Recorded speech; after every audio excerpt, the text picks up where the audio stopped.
Alors bonjour mes chers abonnés, aujourd'hui je vais vous faire une petite vidéo, mais avant je voulais vous rappeler que dans l'intérêt de tous, avec YouTube, il est bon de mettre des pouces et aussi de s'abonner à la chaîne, hein. Ça ne coûte rien et c'est mieux répertorié et une possibilité d'être vu.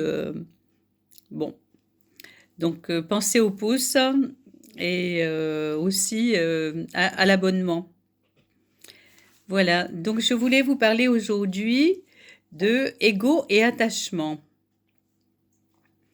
Alors, pourquoi sont-ils reliés? Qu'est-ce qui motive ce sujet pour moi? Et qu'est-ce qui m'a amené à approfondir cette reliance? Donc, je vous raconte. Je rencontre une personne il y a quelques années et il se passe des phénomènes énergétiques puissants et un travail en miroir de nos résistances, nos souffrances, avec une grande différence d'âge, des histoires classiques dans le phénomène miroir. Classiques et positives pour des prises de conscience. Oui, mais rire. Oui, mais comme vous en avez sûrement entendu parler, j'identifie tout cela à une flamme jumelle. C'est un discours à la mode et répandu sur la toile internet.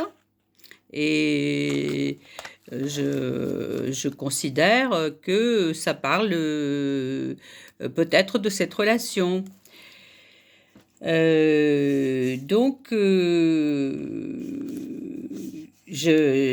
J'appellerai ce discours-là, la matrice flamme jumelle.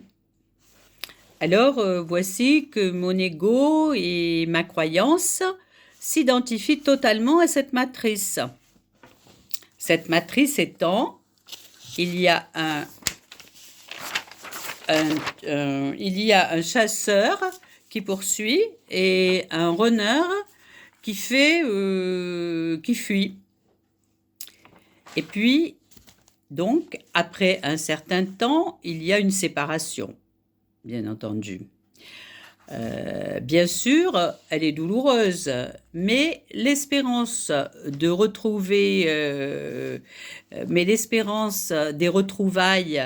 cette espérance appelée dans le langage flamme jumelle réunion, vaut tous les sacrifices pour enfin devenir créatif et tout ça avec sa flamme jumelle. Donc, beaucoup de gens essayent de suivre ce schéma. Bien sûr, toute expérience relationnelle est intéressante et évolutive, mais aussi ce schéma est-il enfermant? Si attachant soit-il? Parce que dirigé vers un futur qui n'existe pas, puisque la seule réalité, dans le moment présent, est celui-ci, puisque la seule réalité est le moment présent, et celui-ci est souffrant, bien entendu. Donc, la conclusion, et selon la loi d'attraction, cela attire de la souffrance, et pas la réunion si désirée. Rire, bien sûr. Tout cela pour démontrer à quel point l'attachement à une croyance matricielle, quelle qu'elle soit, même si elle semble si spirituelle, est un ego.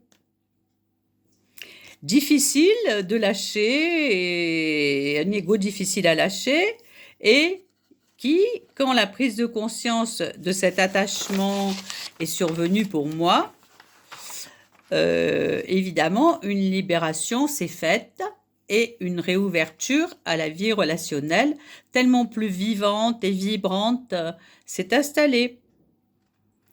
Un sentiment de liberté d'être réapparaît plus simple qu'auparavant. dénudé de l'attachement de la comparaison avec le chemin flamme jumelle. Bien sûr, le travail en miroir relationnel a été utile et je remercie cela et aussi cette personne. Il est bien évident que cet exemple d'attachement est non exhaustif et peut se manifester dans tous les domaines matriciels. Il y aura probablement d'autres vidéos à ce sujet. Bien, je vous souhaite une belle journée et laissez-moi des commentaires si vous remarquez vous aussi ce genre d'attachement, soit à des sentiments, des croyances, des choses qui vous paraissent tellement indispensables et utiles. Voilà. À bientôt mes chers abonnés.